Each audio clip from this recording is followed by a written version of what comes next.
Bonjour à tous et bienvenue dans ce nouveau podcast de Femmes à part, podcast dans lequel aujourd'hui j'ai la joie d'accueillir Mélanie. Bonjour Mélanie.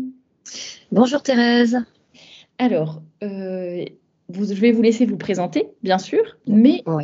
je tiens à préciser que vous êtes donc la maman d'Alaïs qui était venue parler sur ce podcast il y a à peu près, par rapport au moment où nos auditrices nous écouteront, ça fera à peu près un mois que le témoignage d'Alaïs aura été publié sur la chaîne. Et donc, vous m'avez contacté en me disant qu'il serait très intéressant d'avoir l'autre perspective, on va dire, la perspective côté maman, par rapport à tout ce que Alaïs a pu vivre et tout ce dont elle a pu témoigner sur cette chaîne il y a quelques temps. Et donc, voilà, on va parler de ça, mais je vous laisse peut-être vous présenter et puis peut-être redire ce qui vous a un peu motivé ou poussé à prendre contact avec moi et à me demander d'enregistrer ce podcast. Eh bien, donc, je suis Mélanie, je suis effectivement la maman d'Alaïs, qui a vu sa vie se transformer considérablement depuis 2-3 ans. Et donc, elle m'a transmis l'entretien avec vous. Et en l'écoutant, eh bien, je me suis dit qu'effectivement, il était intéressant de voir un petit peu en amont ce qui s'est passé, et puis d'avoir un peu la vision d'une autre génération, d'une autre énergie par rapport à ce qu'expliquait ma fille, parce qu'en fait, il ne s'agit pas pour moi d'un droit de réponse, c'est juste l'envie plutôt anthropologique de réagir. Voilà, donc pour ce qui est de la motivation. Et puis elle m'a beaucoup parlé de votre site, en fait, de votre émission. Donc vous connaissiez déjà un petit peu Femme à part avant qu'elle enregistre le podcast avec moi ou...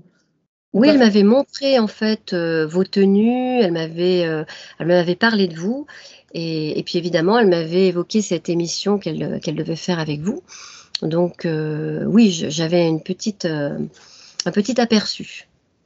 Et est-ce qu'il y a des choses dans l'entretien, quand vous avez écouté le podcast une fois qu'il était en ligne, est-ce qu'il y a des choses qui vous ont surprise? Est-ce que ça confirmait tout simplement des choses que vous saviez déjà? Ou est-ce que vous avez découvert des choses sur votre fille ou sur j'allais dire un peu son parcours ou ce qui a motivé les changements récents dans sa vie?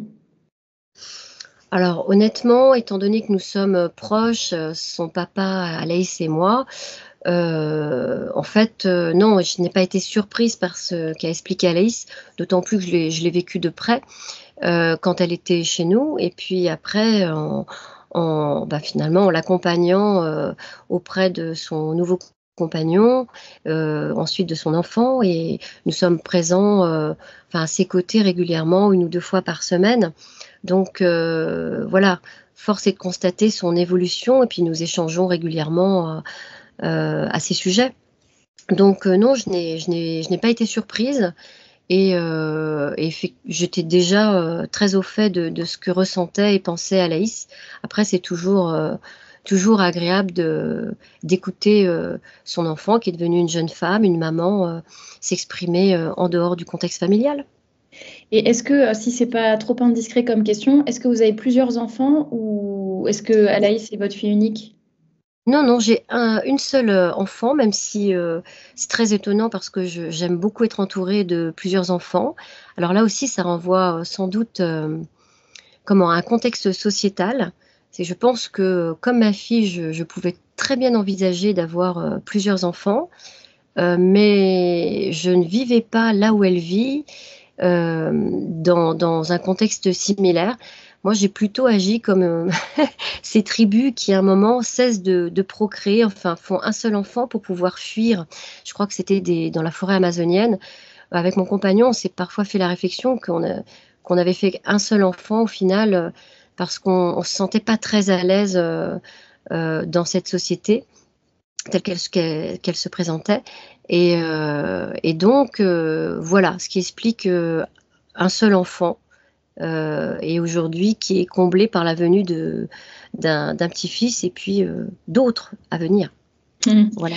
Oui, voilà, c'était pas du tout pour juger du fait d'avoir un enfant ou je ne sais quoi. Hein. Ma Mhm. question, c'était plus pour essayer de situer un petit peu, on va dire, Alaïs dans la famille et voir s'il y a aussi peut-être l'influence des frères et sœurs, etc. Mais c'est intéressant ce que vous dites aussi sur un peu les craintes qu'on peut avoir vu la société dans laquelle on vit, on se demande, enfin, je pense qu'il est légitime de se poser la question et de se dire, à quoi bon avoir des enfants ou un peu la crainte de se dire, dans quel monde ils vont vivre. Et il y a un livre très bien écrit à ce sujet par un moine, je ne sais plus comment il s'appelle, mais le titre du livre, c'est Mère de famille, faites confiance. Voilà, si ça intéresse Mhm. les Oui, personnes qui nous écoutent, et c'est vraiment sur ce sujet-là. D'ailleurs, c'est plus un livret qu'un livre, c'est vraiment un petit fascicule très rapide à lire, mais qui reprend justement cette thématique de savoir, en fait, est-ce que ça, entre guillemets, ça vaut le coup, enfin, est-ce qu'il est prudent encore d'avoir des enfants, plusieurs enfants dans la société actuelle et d'une perspective catholique, bien sûr, mais si des personnes se sentent un peu concernées par ce sujet ou par ces réflexions, n'hésitez pas à les regarder. Je pense d'ailleurs que le livre est dans la bibliographie du blog, donc le lien est dans la description, juste en dessous de ce podcast. mhm. Alors, de quoi pourrions-nous parler? Alors, vous avez parlé quand même justement de la société actuelle et qui vous donnait pas forcément très envie d'avoir plus qu'un enfant. Est-ce que vous pourriez peut-être nous en parler un peu plus et peut-être nous dire aussi si l'état de la société actuelle a eu une influence finalement sur la façon dont vous avez éduqué Alaïs? Mhm. Ben, en fait, c'est pas tant la crainte d'avoir plusieurs enfants, de se dire comme il est de bon ton aujourd'hui, parce qu'il y a une forte propagande, comme vous le savez, qui incite les jeunes gens et notamment les jeunes filles à penser très jeunes qu'il n'est pas du tout bienvenu de procréer, d'avoir une famille, même sans dire une famille nombreuse. Donc, nous sommes entourés de jeunes gens et notamment de jeunes filles qui sont vraiment dans ce formatage. Mais en ce qui me concerne, moi je suis née en 1973, donc je suis vraiment entre deux siècles. Et donc, je n'ai pas connu cette propagande. Elle est venue progressivement. Le wokisme, voilà, est apparu vraiment ces dernières années de façon très claire. Moi, c'était plutôt déjà une déconstruction familiale que j'ai analysée au fur et à mesure, mais que j'ai prise de plein fouet quand j'avais l'âge de ma fille, un peu plus jeune. Donc déjà, je suis issue d'un divorce. Et puis, mon propre père lui-même était issu d'un divorce qui est assez étonnant puisque lui était né en 1950. Et en fait, en lisant notamment, alors je vais aussi évoquer un livre, La Société de l'indécence de Stuart Evan. Mais c'est un des livres, La Société de l'indécence de Stuart Evan, qui m'a fait réaliser déjà qu'il ne s'agissait pas d'une déconstruction et comment dirais-je, d'une explosion familiale qui m'était propre, qui était propre à ma famille ou à des familles que j'observais autour de moi, mais que c'était bien un phénomène sociétal et qui remontait au moins à l'après-guerre. Et puis, finalement, en faisant quelques recherches, on arrive à la Révolution française et on arrive même à la Renaissance. Voilà, donc finalement, je pense qu'il y a ce qui ne m'a pas encouragé à avoir un autre enfant ou ce qui ne m'a pas fait oser avoir un autre enfant, eh bien, c'est une grande solitude au sein même de ma famille ou de nos familles avec mon compagnon et beaucoup de choses à prendre en charge soi-même à tous les niveaux, émotionnels, enfin matériel, bon spirituel, j'estime que c'est dans la sphère intime, donc c'est encore autre chose, mais voilà, c'est plutôt cette grande solitude et une société matérialiste et individualiste, ça ensemble, grandissante, qui a fait que quand je me suis vraiment posé la question en approchant la quarantaine d'un deuxième enfant, j'en avais très envie, j'en avais très peur aussi, parce que je voulais pas me retrouver seule, même si j'ai été très heureuse auprès d'Alaïs. Et voilà. Et puis Alaïs n'était pas en demande d'un petit frère ou d'une petite sœur, c'est venu vraiment beaucoup plus tard, vers ses 16 ans, 17 ans. Elle se voyait bien être la grande sœur. Mais c'est vrai que j'ai pu vivre des moments privilégiés avec un seul enfant. Mais je suis, alors je ne regrette pas parce que ça ne sert à rien, mais je suis curieuse de voir ce que donne une fratrie et notamment à travers mes petits-enfants. Vous Mm. voyez? Oui, Voilà. ça sera pas le même schéma familial finalement avec votre fille. Non, et c'est réjouissant et c'est plutôt, ça me paraît naturel du coup, puisque mon compagnon et moi-même, puisque le papa et l'homme est aussi concerné par le cheminement, eh bien, finalement, nous avons été un pont. Nous avons dû beaucoup travailler sur nous-mêmes pour permettre. C'est pour ça que dans un message que je vous envoyais, je vous disais, mais Alaïs n'est pas une génération spontanée. Effectivement, il a fallu faire un travail, puisqu'il y avait eu un travail de sape qui avait complètement éparpillé et détruit les familles, et avec un athéisme récurrent. Et ce que nous ne sommes pas athées. Voilà. Donc là, ça aussi, c'est un sujet qui me tient à cœur. Voilà. Donc pour répondre à votre question concernant ce choix d'un seul enfant. Mais c'est hyper intéressant de voir que vous n'êtes pas du tout dans enfin de ce que j'entends de notre conversation, vous n'êtes pas du tout dans la fatalité un peu ou de se dire, bah voilà, moi j'ai eu ce schéma familial-là et puis même encore avant pour la génération d'au-dessus.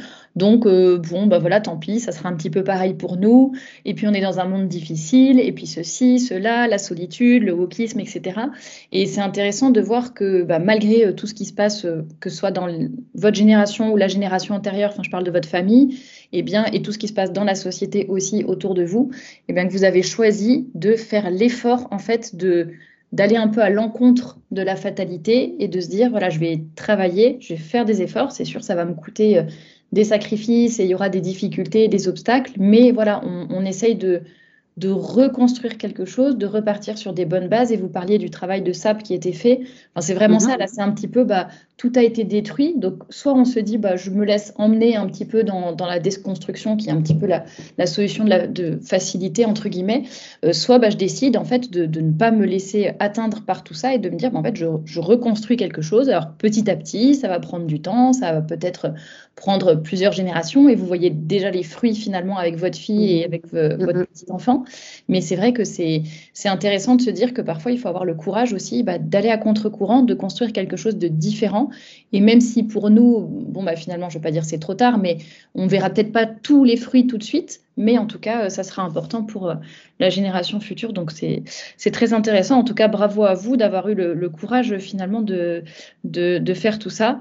Et, zut, il y avait une autre question qui me venait en tête par rapport à vos choix. Ah si, c'était plus si vous voulez reparler, enfin je ne sais pas si vous voulez aborder ce sujet ou pas. En fait, Le je voudrais côté... rebondir sur ce que vous venez de dire par rapport Oui. à... Alors, le courage, en fait, je dirais, bah, pour retrouver un peu des sujets qui vous sont chers, mais là, on peut parler de foi et de, effectivement, un enthousiasme qui est un mot que j'aime beaucoup, en fait, me caractérise depuis que je suis enfant. Alors, je pense que mon compagnon n'en est pas dénué. Et ce qui fait que ça nous rend curieux, enfin ça nous permet de rester curieux, ce qui est finalement assez rare, quel que soit l'âge des individus. Euh, et aussi, cette fatalité, nous l'avons tellement entendu, observé, subi, mon compagnon et moi-même, que nous avons très très très lentement, c'est-à-dire vraiment c'est le temps qui a travaillé pour nous. Nous avons refusé cette fatalité très clairement. Et quand on choisit l'instruction en famille, quand on choisit de s'interroger sur ce qu'on mange, sur comment on va se soigner, etc. Eh bien, c'est clairement déjà on sort des sentiers battus et on est prêt. En tout cas, ça nous forge. C'est-à-dire qu'effectivement, on est face au rejet lié à la différence d'autrui. Et ça, avec Alaïs et Daniel, mon compagnon, nous connaissons très bien. Donc nous sommes aguerris. Et alors je pense, j'aime beaucoup l'image de ces ponts qui se construisent. Alors c'est pas en Amazonie, je crois que c'est en Afrique, mais c'était un documentaire que j'avais vu Et en fait, une tribu qui construisait des ponts au-dessus des ravins, donc vraiment avec les racines des arbres, et c'était très beau. Et au final, quand vous arriviez à profiter d'un pont sur une génération, c'est qu'il avait déjà été commencé par la génération précédente, et vous alliez commencer un pont, mais que vous ne traverseriez jamais. En revanche, vos enfants, vos petits-enfants et autres traverseraient ce pont. Et au final, c'est ce qui compte plus que tout, c'est de construire ces ponts, et même si nous ne sommes pas, nous, amenés à les traverser. Voilà, donc il y a vraiment cette idée et qui est, comment dirais-je, qui est très concrète. C'est pas juste une belle image, c'est vraiment au quotidien, qu'est-ce qu'on fait tous ensemble. Voilà. Ça rejoint exactement enfin, ça rejoint un petit peu la question que j'allais vous poser, justement, si vous voulez bien y répondre, ne vous sentez pas obligé. Mais justement, Mhm. pour rebondir sur ce que vous disiez sur la foi, le spirituel, l'importance Mhm. de tout ça, est-ce que c'est quelque chose que vous aviez reçu de vos parents ou pas?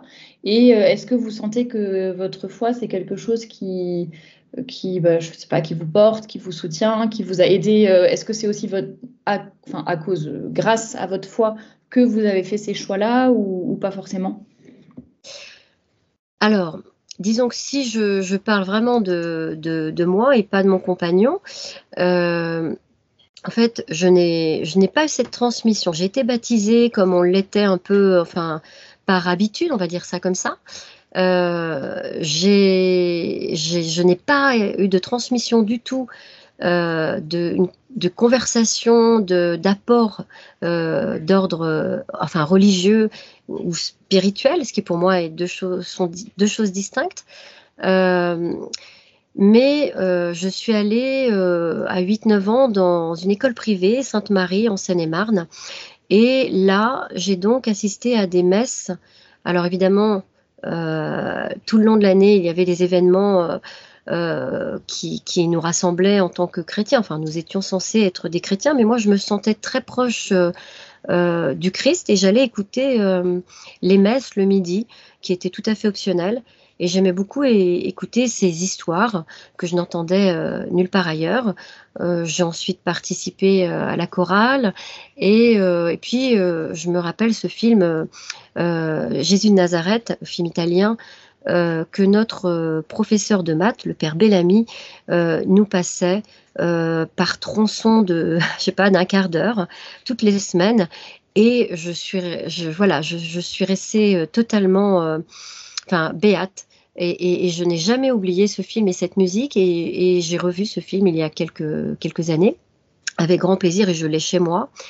Et voilà, c'était vraiment mon approche.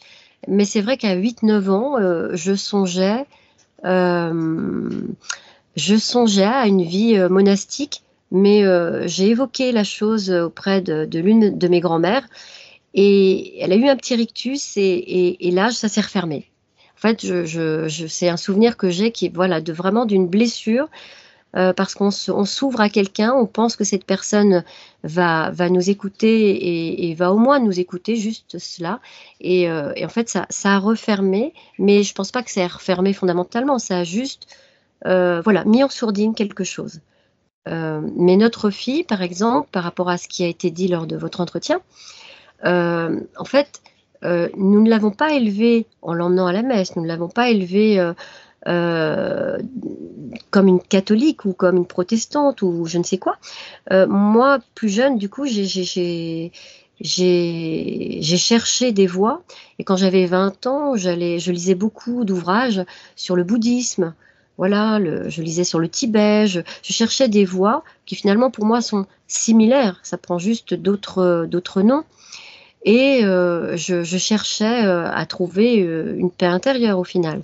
Donc je suis passée par le New Age, je suis passée par et je suis encore sensible à certains thèmes. Mais notre fille donc a été élevée dans cette recherche-là.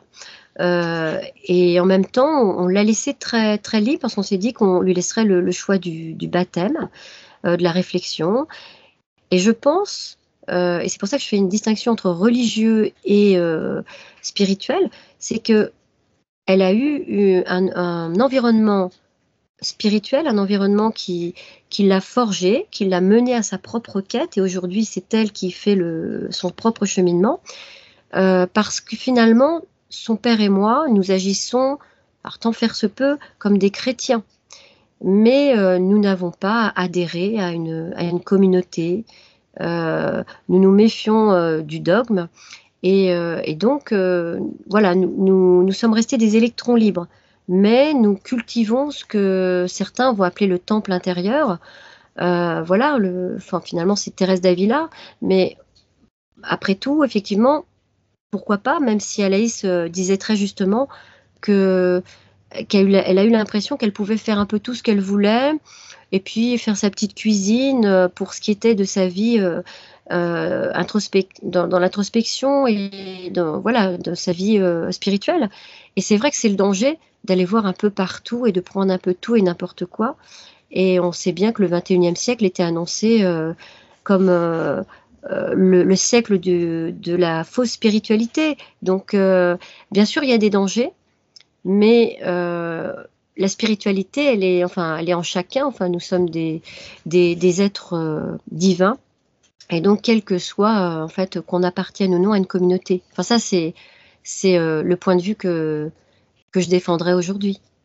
Voilà. D'accord, oui. C'est vrai que c'est pas tout à fait le point de vue de l'Église catholique, mais je comprends ce que vous voulez dire et c'est déjà par rapport à comment dire, par rapport à d'autres familles qui sont profondément athées ou anticléricales. C'est vrai que déjà laisser ses enfants, s'ils le souhaitent, se rapprocher de la religion.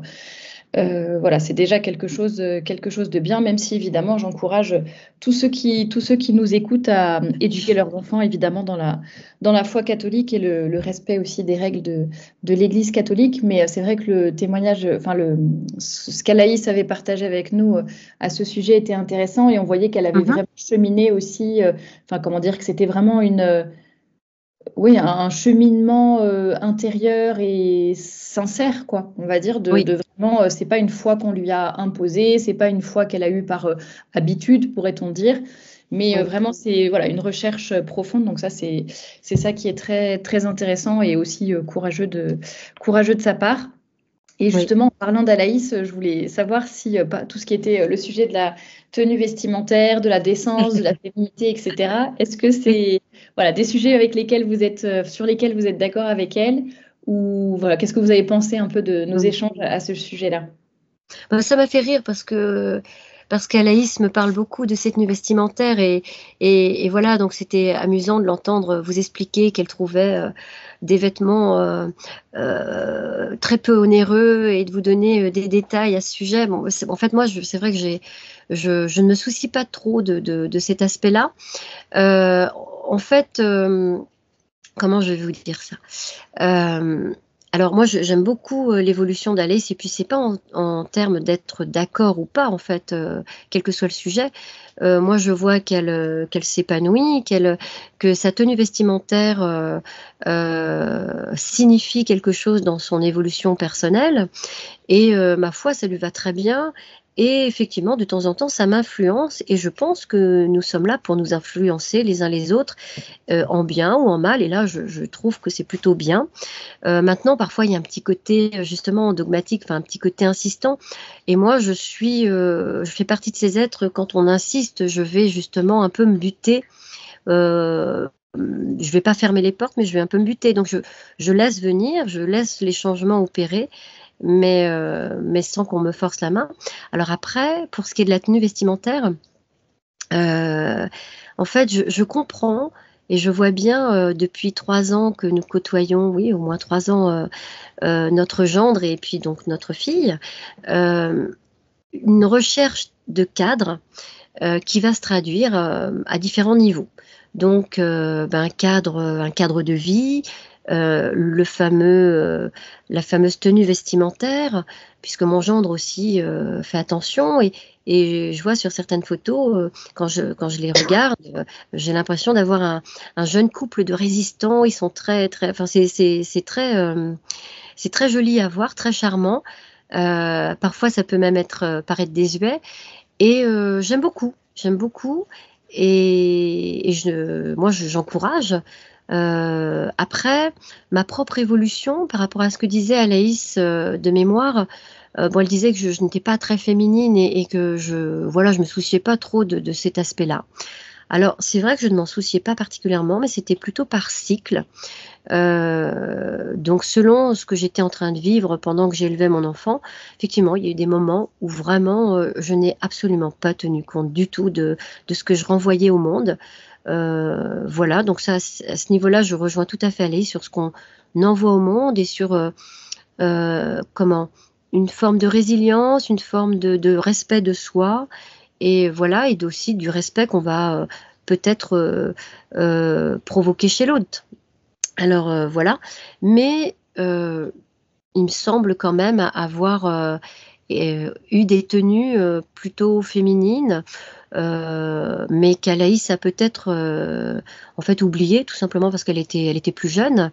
Et Alaïs a été très coquette pendant de longues années avant de devenir une ado un peu, comment on va dire ça, perturbée par la société dans laquelle elle vivait. Et donc, ça, voilà, clairement, à un moment, elle s'est cherchée. Et au niveau vestimentaire, effectivement, nous étions toutes deux en pantalon et nous ne sortions pas vraiment du lot. Maintenant, oui, ce que je voulais préciser, c'est que moi, dans mon parcours, dans les années 90, quand je fais mes études, je suis à Paris et je ne suis pas particulièrement très en phase avec moi-même, et j'ai donc tout un cheminement à faire encore avant d'avoir mon enfant pour m'accepter. Donc je me cache dans des trucs qui ressemblent à rien, à des sacs, et ça m'évite aussi d'avoir des lourdeurs dans la rue ou voire des ennuis en tant que jeune fille. Donc j'ai cultivé cet aspect-là.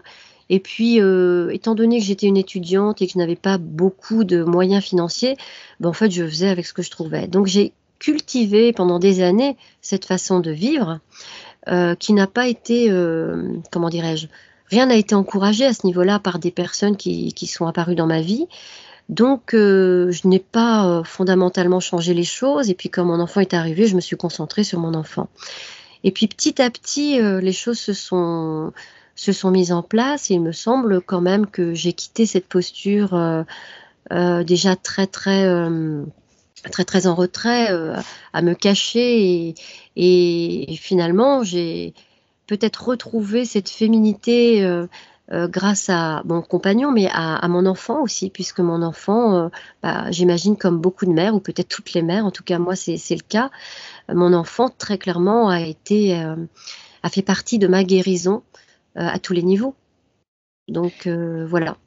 Merci d'avoir partagé ça avec vous, et on va revenir dans une petite minute sur ce que vous disiez sur l'adolescence d'Alaïs. Mhm.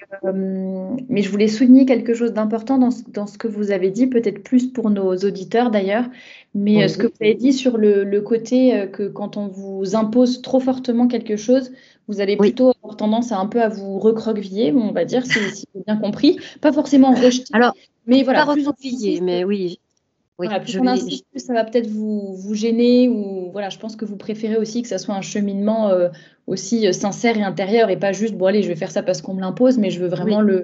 le comprendre, l'intérioriser, et puis ça prendra le temps que ça prendra. Mais justement, Mhm, je le souligne parce que je trouve que c'est très important de comprendre que tout le monde ne fonctionne pas de la même façon par rapport à ce sujet-là. Et j'ai déjà reçu mhm, beaucoup de personnalités différentes dans ce podcast, et oui. de femmes de différents âges, différents milieux, qui racontaient un petit peu leur parcours vestimentaire notamment. Et justement, c'est Mhm, intéressant de voir qu'il y en a certaines pour qui le changement se fait du jour au lendemain. Elles changent toute leur garde-robe, elles vont tout donner à des associations et tout changer d'un coup. Et il y en a mhm, d'autres pour qui, donc, il leur suffit d'une phrase, on va dire, et en fait, elles comprennent, ou même si elles comprennent pas tout à fait, elles sentent que c'est bien, et elles y vont, et tout change radicalement du jour au lendemain. Et il y a des mhm. personnes avec qui ça prend plus de temps. Et donc, si vous êtes, enfin, je m'adresse à nos auditeurs, si vous faites partie des personnes qui aiment bien faire de l'apostolat ou parler de leur de changements vestimentaires, etc., prenez vraiment en compte la personne qui est en face de vous, et n'essayez pas à tout prix d'imposer quelque chose. Alors, je dis pas qu'il faut mentir ou dire des choses qui ne sont, qui ne sont pas vraies juste pour flatter la personne. Mais ce que je dis, c'est qu'il faut en fait prendre en compte chaque personnalité et puis il faut planter les petites graines, il faut semer ce qu'on a à semer. Et puis après, les gens, ils font aussi leur cheminement par eux-mêmes et ils sont capables de venir après vous reposer des questions ou voilà, si besoin. Mais je pense qu'il ne faut pas forcément toujours trop insister ou être trop un peu dogmatique, comme vous dites. Et il faut savoir aussi prendre en compte la personne qui est en face de nous. Et puis pour revenir juste sur une deuxième petite chose, je pense qu'effectivement, si Anaïs, comme vous dites, a été quand même plutôt coquette, à faire attention à elle et tout, je pense que c'est aussi qu'elle avait un exemple à la maison quand même, même si elle ne s'en rendait pas forcément compte. Mais voilà, après, on a chacune nos phases, comme vous dites, où on veut passer un petit peu inaperçu, ou alors pour des questions de sécurité, etc., ou pour être tranquille dans les transports. Voilà, on met un peu son uniforme d'invisibilité. Mais je comprends tout à fait que ça puisse être aussi par cycle et que ça dépend aussi de la maternité, de plein de choses. Enfin bref, c'est très intéressant tout ce que vous avez dit. Et justement, je voulais revenir sur l'adolescence d'Alaïs, puisqu'elle nous racontait donc dans le podcast. Si vous ne l'avez pas écouté, n'hésitez pas à aller regarder. Je mettrai le lien en barre d'infos juste en dessous de cette vidéo. Mais donc, Alaïs nous expliquait que pendant quelques années, je crois, elle pensait vraiment qu'elle était enfin, elle se sentait comme un garçon, elle pensait qu'elle était un garçon, elle voulait s'habiller comme un garçon, etc.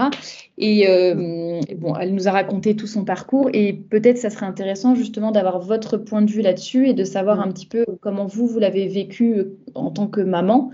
Est-ce que ça vous a fait peur? Est-ce que vous vous êtes dit, en fait, je la laisse un peu faire son expérience et puis j'ai confiance, je sais que d'elle-même ça ira ou enfin comment ça s'est passé vous depuis votre perspective de maman?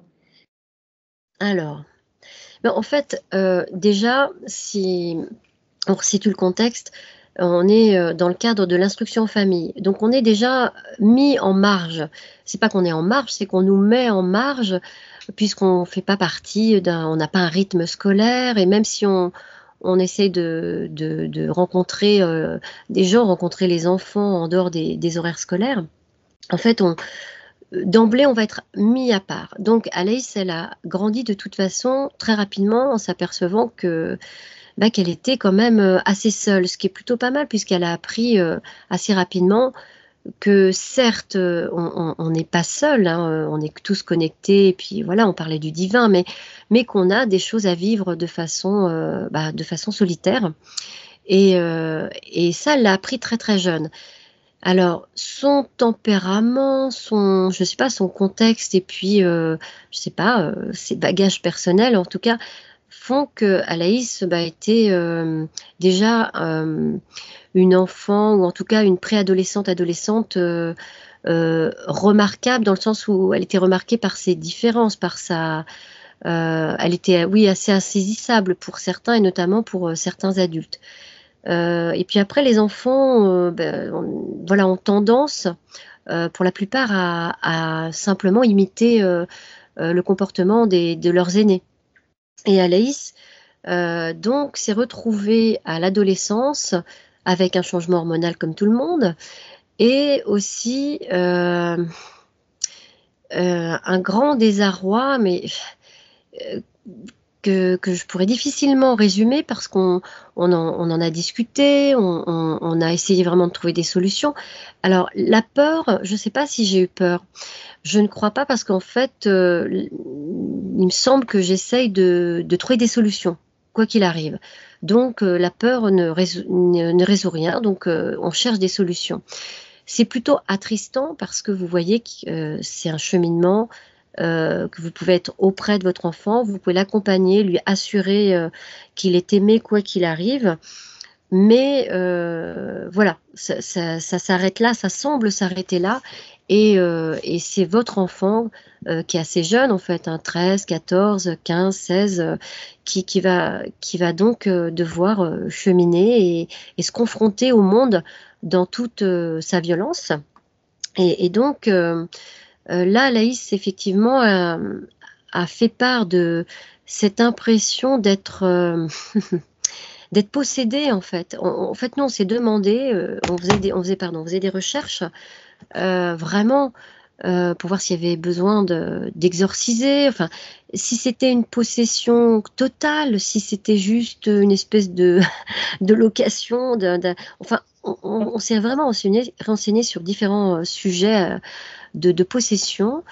Et parce qu'on s'est dit, bah, après tout, parce qu'elle avait des rêves aussi qui lui donnaient des informations très précises, par exemple, qui étaient dans un contexte plutôt slave, avec des choses assez violentes qu'elle nous a racontées le plus souvent. Et elle se levait la nuit pour noter, pour ne pas oublier des noms, parce que c'était des noms qu'elle ne pouvait pas connaître, et nous non plus. Et ensuite, on faisait des recherches, et là, on s'est vraiment demandé si tout simplement, alors on a pensé à la réincarnation, enfin, vous voyez, on s'est posé un tas de questions.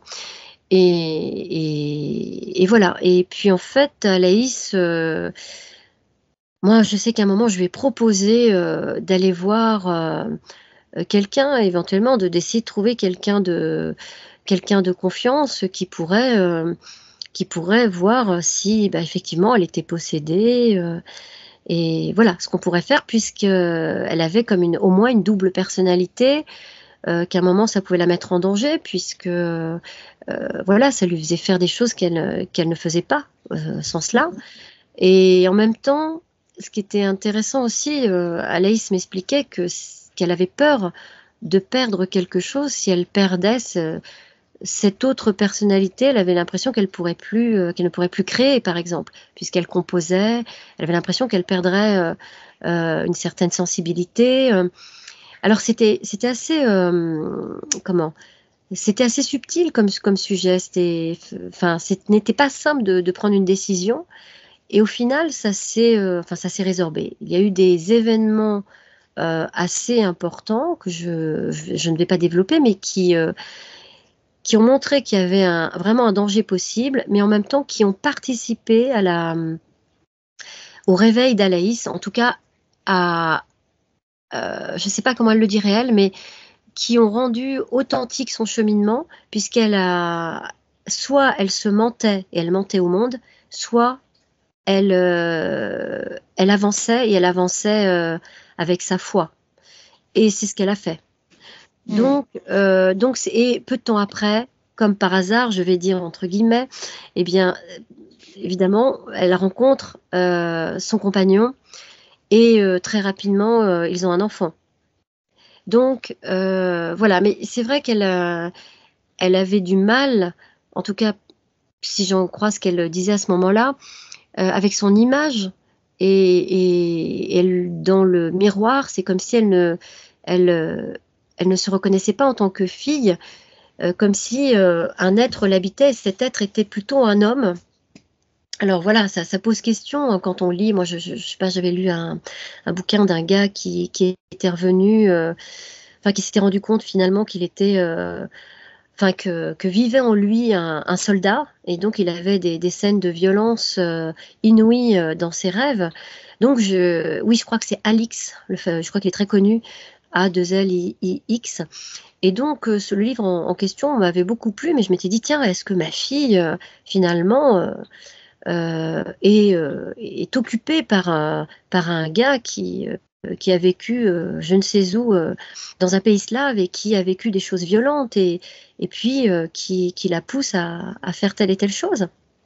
Et voilà, donc on est passé par ces phases. Aujourd'hui, Laïs en tout cas n'en parle plus, et en fait c'est même saisissant, parce que c'est cette même personne, cet même individu, en très peu de temps est devenue compagne, s'épanouit, trouve son féminin, et est une mère ravie, en fait, et fait de nous, du coup, des grands-parents ravis. Voilà.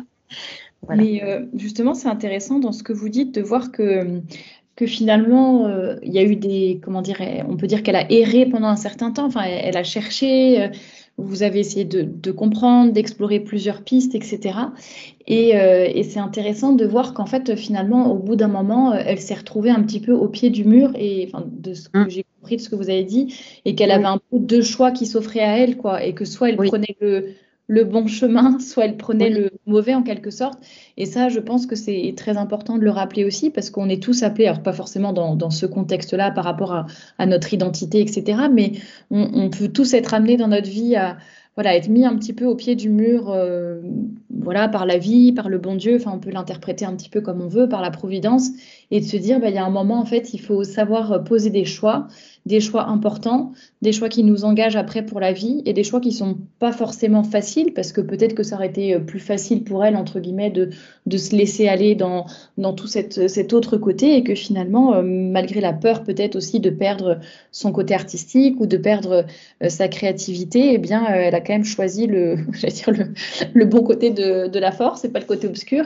Mais Oui. comme vous dites, hein, on se demande aussi si parfois il n'y a pas le démon qui s'en mêlerait un petit peu, qui accentue certaines choses. Bon, il y a toute la société dans laquelle on vit, bien sûr, hein, qui parle sans arrêt de toutes ces thématiques et on a l'impression que tout le monde est interchangeable et voilà, et ils ne se rendent pas compte qu'ils font beaucoup, beaucoup de mal et que finalement, certes, il ne faut pas non plus rentrer dans des caricatures de l'homme ou des caricatures de la femme, mais il faut aussi ne pas perdre de vue j'allais dire, la vérité et puis l'évidence, le bon sens, ce que la nature nous a donné. Enfin bref, donc en tout cas, c'est intéressant de voir comment vous avez vécu toute cette période. Et, Mm. euh, et ça a dû être beau de voir que finalement, bah, elle avait fait le bon choix à la fin et que maintenant, elle est comblée et que vous êtes comblé aussi. Donc, c'est intéressant de l'entendre. Euh, je ne sais pas si vous vouliez parler, je ne sais pas trop si on a le temps, mais peut-être rapidement, vous l'avez évoqué tout à l'heure, l'instruction en famille. Euh, Mhm. ou sauf si vous préférez peut-être. Enfin, on va peut-être en parler un tout petit peu, et puis on va Mhm. demander à nos auditeurs de nous dire s'ils veulent qu'on refasse un podcast, peut-être avec vous et Alaïs en même temps, comme vous l'aviez proposé, vraiment Mhm. consacré à ce sujet-là pour le développer un peu Mhm. plus, si ça intéresse les uns et les autres. Mais donc l'instruction en famille qui est beaucoup dénigrée, c'est pas le mot, mais bon, en tout cas, elle est pas Aussi, loin d'être empêcher, encouragée. Loin d'être empêcher, oui. voilà, exactement. Elle est vraiment, Ouais. on fait tout pour l'empêcher à l'heure actuelle. Mhm. Vous l'avez un petit peu évoqué sur la solitude, sur certains aspects. Et Mhm. est-ce que vous pourriez peut-être nous dire, allez, un aspect positif et un aspect négatif de l'instruction en famille, si vous pensez qu'il y en a? Ah. Positif, c'est que ça vous laisse euh, la liberté qu'on n'arrête pas d'évoquer, mais personne ne sait dire exactement ce que signifie être libre. Moi, j'ai vu très clairement un individu grandir, voilà, pousser, s'épanouir avec les hauts, les bas, les incertitudes, enfin, d'une vie humaine, hein, tout simplement. Mais la liberté, cette chance extraordinaire ou plutôt qui devrait être ordinaire, de pouvoir se poser, de pouvoir être dans la contemplation, de pouvoir rencontrer les gens, des gens divers, et, euh, et d'avoir un rythme propre, qui lui est propre, et donc d'avoir le temps de se questionner et aussi de questionner sa foi. Voilà, ça c'est vraiment, ça c'est merveilleux. J'ai vraiment, voilà. Sinon, pour le défaut, bah après, ça c'est vraiment au cas par cas. Enfin, le défaut. Un des points négatifs, en ce qui me concerne, c'est précisément d'avoir été trop seule dans ce cheminement. C'est-à-dire qu'en fait, justement, là où j'imagine une fratrie et où je me serais bien vue effectivement avec des enfants qui s'aident les uns les autres. Enfin, il faut une émulation. Et l'émulation, bah, à deux, et puis vous n'êtes pas forcément légitime, le plus légitime pour votre enfant. On n'a pas fait l'école à la maison à proprement parler, ça, on y reviendra peut-être, mais euh, vous n'êtes pas le professeur de votre enfant et il le sait très bien. Donc, au final, je dirais que c'est plus, il a manqué, dans mon expérience de l'instruction famille, justement la famille élargie. Une famille élargie, ça peut être aussi avec des amis, ce Mm. qu'on pourrait appeler une communauté, mais qui permet de passer le témoin et de finalement laisser les uns les autres apporter ce qu'ils sont à même d'apporter selon leur tempérament, leur savoir-faire, etc. Ça, pour moi, ça a manqué cruellement. Donc, j'ai bricolé, et en plus, bricolé comme citadine, puisqu'on a été beaucoup citadins, même si c'était des petites villes, hein, c'était Évian, Thonon. Mais voilà, dans le milieu dans lequel vit mon petit-fils, là, c'est vraiment, c'est très prometteur parce que vous êtes dans la nature et tout le temps. Et je vois que mon petit-fils est déjà très dégourdi, très curieux et que, voilà, hier, il était autour d'un feu et son père, avec des amis, chantait des chants traditionnels et je lui disais, tu as de la chance. Vous voyez, voilà. Voilà ce que je C'est très dirais. intéressant et encore une fois, enfin, la boucle est un peu bouclée avec, par rapport à ce qu'on disait au début du podcast, vous l'aviez évoqué aussi, cette espèce de solitude, pas le fait d'être seul, mais en tout cas d'avoir beaucoup moins ce cercle que peut-être nos grands-parents avaient beaucoup plus autrefois autour d'eux.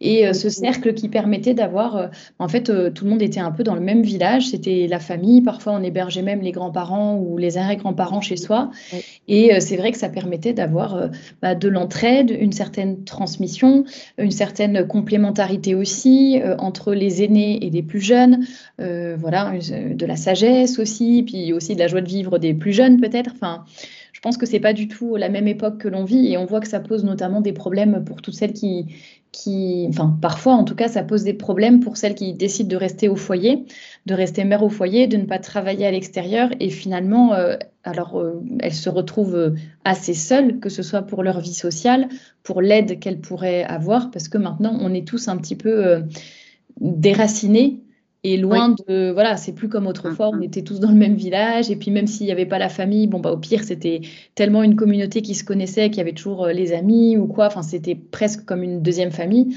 Donc, c'est vrai que c'est plus trop la même chose à l'heure actuelle, et c'est à nous, je pense, de savoir justement reconstruire un petit peu ces communautés, du coup pas forcément basées sur, enfin en tout cas ça c'est plus ce que je pense, enfin c'est mon point de vue personnel, mais pas forcément basé du coup sur la famille si la famille est loin, mais on peut se reconstituer en quelque sorte, entre guillemets, une certaine famille, une certaine communauté avec nos voisins, nos amis, une personne âgée qu'on va visiter et qui devient presque comme notre grand-mère et que voilà. Ça peut être de plein de façons différentes, mais c'est vrai que c'est important de recréer ces liens pour qu'il y ait une transmission, pour qu'il y ait de l'entraide et de l'entraide dans les deux sens. Hein. Ça, c'est toujours à deux. Oui, c'est pas dans un seul sens une personne qui donne, mais vraiment ce sont des échanges et c'est ça qui est intéressant aussi. Mais écoutez, que nos auditeurs nous disent s'ils veulent, dites-nous en commentaire si vous voulez un podcast sur l'instruction en famille, si le sujet vous intéresse et de voir un petit peu ces perspectives, j'allais dire en toute objectivité par rapport à votre expérience, bien sûr. Et voilà, on voit le positif, le négatif et ce que ça peut apporter à des enfants. En tout cas, merci d'avoir partagé tout ça avec nous de façon si ouverte et vraiment transparente, j'allais dire. C'était vraiment intéressant d'avoir un petit peu les deux côtés, on va dire, entre le témoignage d'Alaïs et le vôtre, hein, puisque je rappelle pour ceux qui nous écoutent que vous êtes donc la maman d'Alaïs que j'avais interviewée sur cette chaîne il y a quelques semaines et je vous mets le lien du podcast en question en barre d'infos. Et d'ailleurs, en barre d'infos, vous retrouverez également les liens vers le blog, la boutique, les réseaux sociaux. N'hésitez pas à regarder la newsletter, etc., etc. Tout est en barre d'infos juste en dessous de ce podcast. Merci beaucoup, Mélanie, d'avoir accepté d'enregistrer ce podcast aujourd'hui. Avec grand plaisir, Thérèse. Il y a d'autres personnes qui veulent témoigner, qui veulent un petit peu nous raconter leur cheminement, leurs difficultés, leurs facilités, par rapport à leur vie de femme, par rapport à leur tenue vestimentaire, par rapport à leur cheminement, je ne sais pas, professionnel ou sur la maternité. Enfin, tous ces sujets-là qu'on aborde sur le blog, n'hésitez pas à me contacter par mail. Mon mail est juste en dessous de cette vidéo dans la description. Merci encore Mélanie et je dis à toutes les personnes qui nous écoutent à très bientôt pour un nouveau podcast.